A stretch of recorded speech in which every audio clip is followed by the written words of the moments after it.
Auzubillahiminash-shaytanir-rajim. Bismillahir-rahmanir-rahim. Welcome to New Education. Unit number 2 من ختم को was 3 number unit टे balanced diet متوازن غذا nutrition in food باقی کی زمین سره ولنې ټاپک دی nutrition in food کانه مې غذایت په خوراک کې اوس غذایت چې غسري what type of food do you eat daily نو زمونږ نه یو کوېشن کړلی وي تاسو کوم قسم خوراک چې روزانه خورئ what could be the best way to stay healthy او د صحتمند پاتې کېدو ښه طریقه چې دغه څه ده په کومه طریقه باندې تاسو صحتمند پاتې کېدی شئ we enjoy eating tasty food نو موږ ذایقه‌دار خوراکونو نه خوند اخلو لطف اندوز کیږو The food that we eat in a day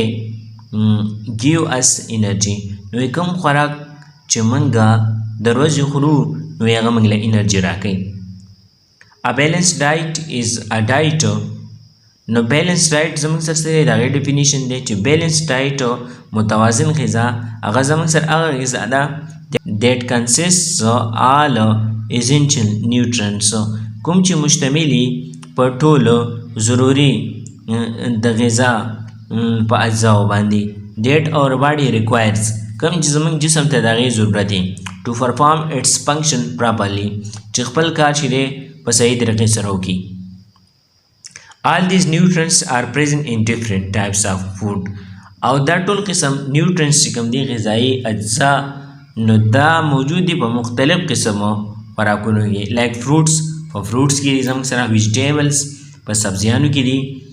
grains په غله کې دي meat په غوښه کې دي and dairy products او د پویو نه چې کوم چیزونه جوړلي په هغې کې دي په دې ټولو کې دا زموږ سره balanced diet موجود دی why balanced diet is important balanced diet چې دی هغه ولې اهم دی number 1 it leads to a good physical and mental health نو دا پیدا کوي ښه جسمانی او ذهني صحت ښه جسمانی او ذهني صحت چې دا پیدا کوي بیلنس ډایټ نمبر 2 it helps to grow the body properly او بل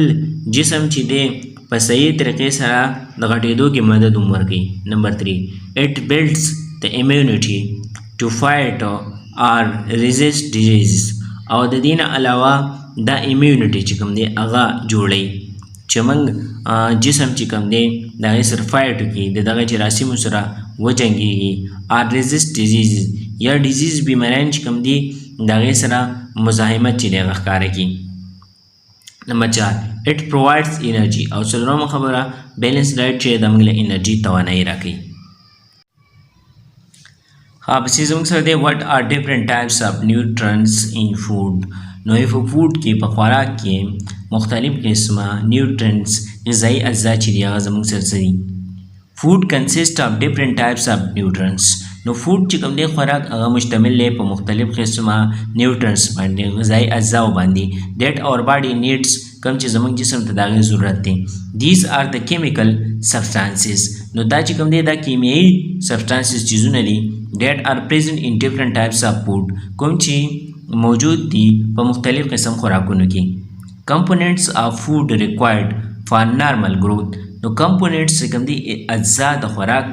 کوم چې پکار دي د نارمل گروث دپاره د عام غټېدو دپاره and metabolism او metabolism دپاره metabolism زموږ سره د sum of all the chemical reaction occur within the living organism is called metabolism metabolism زموږ سره چې په سیل کې چې کوم ټول ریاکشن کیږي او د لیوینګ ارګانیزم نه چې کوم انرژي ورکوي ته metabolism ویل کیږي are called nutrients نو دې ټولو ته نیوټرنټس ویل کیږي نیوټرنټس زموږ سره څه دي غذایي اجزا هغه زموږ سره کاربوهایډریټس دي پروټینز دي فیټس اینډ آیل دي منرلز دي ویټامینز دي او واټر دي په دې کې زموږ سره اولنی دی کاربوهایډریټس rice bread grain and fruits are major foods in your meal نو رایس چاول روجي بریډ ډوډۍ ګرین غله او فروټس او میوې چې کوم دي نو دا اهم خوراکونه دي ستاسو په خوراک کې یعنې زموږ خوراک کې دا اهم څیزونه دي these foods are rich in carbohydrates په دې کې کاربوهایډریټس کوم دي هغه پکې په ډېر مقدار موجود دي. کاربوهایډریټس آر د مین سورس اف انرژي او کاربوهایډریټس کوم دي دا غټه ذریعہ ده د انرژي توانایي چې دا پیدا کوي. دے آر کالډ فیول فار د باډي کوم ته چې د باډي د جسم د لپاره فیول ویل کی دا یو قسمه دغه ایندھن دی دغه فیول دی. کاربوهایډریټس کنسسټ اف سٹارچ اینڈ شوګر او کاربوهایډریټس کوم دی دا مشتمل په سٹارچ باندې نشاسته اینڈ شوګر او په خوږو چینه باندې. کاربوهایډریټس deficiency in the body may lead to headache, fatigue, weakness and body growth messed up. او کاربوهایډریټس کمی چې کوم دا په جسم کې هغه پیدا کوي هډیک سر درد پیدا کوي فیټیک تکاوټ ستړیواله پیدا کوي ویکنیس کمزوري پیدا کوي اینڈ باډي گروث میسټ اپ او باډي گروث چې کوم دی د جسم غټېدو هغه مبودري. Do you know is the sopada the brain is the only carbohydrate dependent organ in the body. نو برین چې کوم دی دماغ دا واحدنه